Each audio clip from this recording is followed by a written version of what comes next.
Penyanyi Dul Jailani mengungkapkan akan menikah dengan sang kekasih, Tisa Biani di usia yang terbilang cukup muda.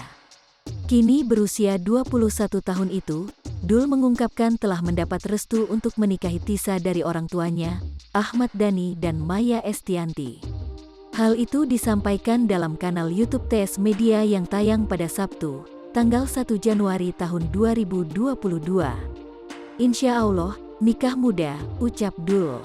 Diketahui, dulu Maya Estianty dan Ahmad Dhani menikah di usia yang terbilang masih muda. Namun, Dul membantah terinspirasi dari pengalaman kedua orang tuanya. Dul mengatakan terinspirasi dari pasangan-pasangan yang telah lebih dulu menikah di usia muda. Enggak sih, terinspirasi sama yang udah nikah-nikah muda, ucap Dul. Sementara itu, Dul juga telah mendapatkan restu untuk menikahi Tisa Biani. Lantaran, Maya dan Ahmad Dhani selalu menyerahkan keputusannya kepada Dul Jailani. Bunda sama ayah itu sama orangnya, menurut ayah bunda gimana, yang penting menurutmu itu jawabannya, ucap Dul. Sebelum mematangkan keputusannya menikahi Tisa Biani, Dul masih akan berpikir secara matang terlebih dahulu. Apalagi, ia menganggap sebuah pernikahan hanya dilakukan sekali seumur hidupnya. Harus sekali seumur hidup, harus mikir mateng-mateng, ucap Dul. Ia juga tak ingin mengandalkan biaya dari kedua orang tuanya.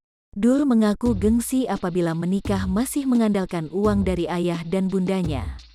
Apalagi masalah finance, gengsi bok, ucap Dul. Menurut Dul, menjalin hubungan pacaran merupakan hal yang haram. Sehingga ia ingin segera menghalalkan hubungannya dengan Tisa Biani. Soalnya kan pacaran syariatnya haram walaupun hakikat indah, ucap Dul.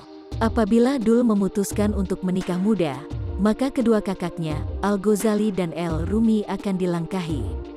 Dul mengatakan, kedua kakaknya tidak mempermasalahkan hal tersebut. Nggak apa-apa, fine-fine aja, ucap Dul. Di sisi lain, kedua orang tua Tisa Biani juga menyerahkan semua keputusan kepada anaknya. Hal ini tak jauh beda dengan keputusan Ahmad Dhani dan Maya Estianty. Sebenarnya hampir sama sih kayak ayah bunda, mamah papaku yang penting anaknya dan pastinya setiap keputusan udah tahu nih risikonya kayak gimana, ucap Tisa. Orang tua Tisa berpesan supaya saat menikah nanti, Tisa dan Dul bisa bertanggung jawab dengan masa depannya. Aku kan masih seneng karirku, ataupun Dul juga begitu. Yang penting bisa menerima tanggung jawab dan risiko ke depannya, ucap Tisa. Saat ditanya soal kapan akan menikah, Dul Jailani masih enggan menjawab. Dul hanya menjawab dirinya akan belajar soal rasa tanggung jawab terlebih dahulu. Belajar soal tanggung jawab dulu, ucap Dul.